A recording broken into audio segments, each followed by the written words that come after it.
मेरी पार्टी का डेलीगेशन संभल जाना था। हम सब लोग शांति के पक्ष में हैं। वहाँ शांति हो, लोगों को न्याय मिले और न्याय मिलना ज़रूरी है। लोग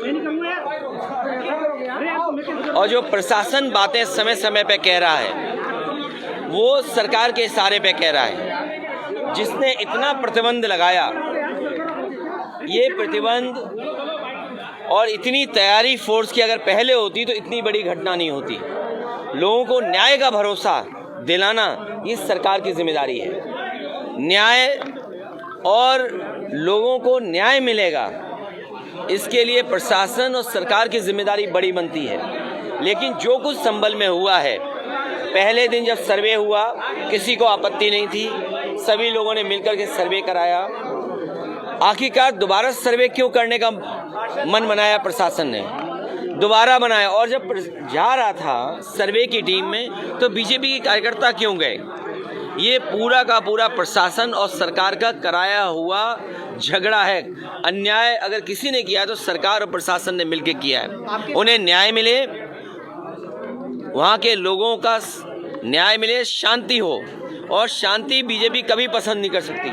शांति होगी तो विकास और खुशहाली होगी, लोग खुशहाली और आगे बढ़ने का सोचेंगे। लेकिन बीजेपी जानबूझ करके कह रहे हैं डेलीगेशन नहीं जाने दिया। और कब तक? अंतर्गतवा डेलीगेशन या लोगों को मिलने तो आप देंगे ना। कब तक आप ये भी कोशिश करते हो कि पूरे संभल में टीन लगा दो। याद कीजिए, लखनऊ में टीन लगाई थी, क्या संभल में भी टीन लगा देंगे? हर जगह थे ये प्रशासन जानबूझ करके ध्यान हटाना चाहता है।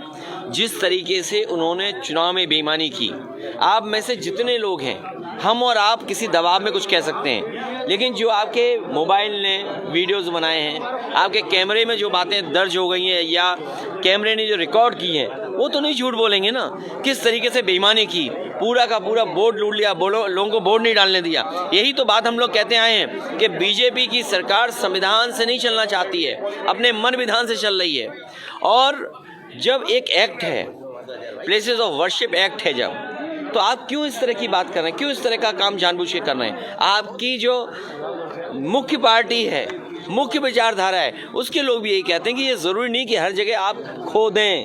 अखिलेश जी, संभल के उपद्रवियों को शहीद बताया जा रहा है, क्या कहेंगे आप? देखिए, जो ये भाषा किसकी है? इस भाषा का कोई स्वीकार नहीं करेगा लोकतंत्र में। ये पूरा सब कुछ कराया हुआ प्रशासन का है।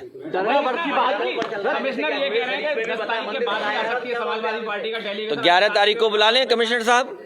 तो इसका मतलब अगर आप कमिश्नर ही सरकार चला रहे हैं, इसका मतलब तो 11 तारीख को बुला लें।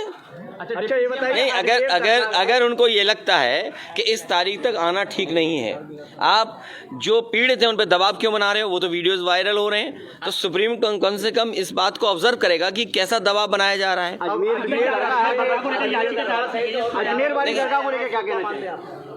प्लेसेस ऑफ वर्शिप एक्ट के बाद इस तरह की बात उठाना, भारतीय जनता पार्टी जानबूझ करके इस तरह का माहौल बना रही है। जितने भी लोग हैं ये सब भारतीय जनता पार्टी के समर्थित लोग हैं। इस देश में शांति होगी तभी विकास होगा, तभी खुशहाली आएगी, तभी लोगों का जीवन बदलेगा। और बीजेपी कभी भी शांति नहीं चाहती।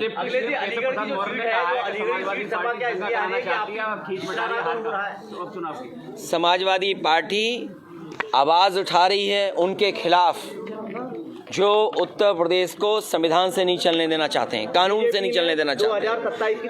किसने नहीं देखा कि बूथ लूटा गया? कोई सियासत नहीं है किसी स्टेटस को लेकर के। ये जो लोग सियासत करना चाहते हैं वो शिक्षा के क्षेत्र में कोई काम नहीं करना चाहते। 2027 की तैयारी बीजेपी ने हमारी उनकी कोई तैयारी नहीं है। इस बार जनता उनको हराने जा रही है। जनता ने तैयारी कर ली है कि जिस तरीके से उन्होंने कुदरखी में, मीरापुर में या अन्य विधानसभाओं में वोट की लूट की है, वो वोट की लूट जनता कभी लोकतंत्र में स्वीकार नहीं कर सकती है। विधानसभा बची है उसमें किस तरह के नाम लग रहे हैं? उसमें मैं तो कहूँगा अलीगढ़ के पूरे मीडिया के लोग, आपके माध्यम से पूरे देश के मीडिया के लोग और दुनिया के मीडिया के लोग आएँ कि कितना अच्छा लोकतांत्रिक व्यवस्था यहाँ पर है, कि कितनी आज़ादी के साथ लोगों को वोट डालने का मौका मिलता है। और आप लोग आइए, कम से कम देखिए कि लोकतंत्र हमारा कितना स्वस्थ है, और अयोध्या का चुनाव जरूर देखने आइए आप। योगी आदित्यनाथ 2027 की बात कर रहे हैं, कोई 2027 की बात कर रहे हैं, 2027 जीतेंगे। ये जो बेईमानी की है, लूट की है, कुर्सी बचाने के लिए की है। क्या संबंध जान के देखिए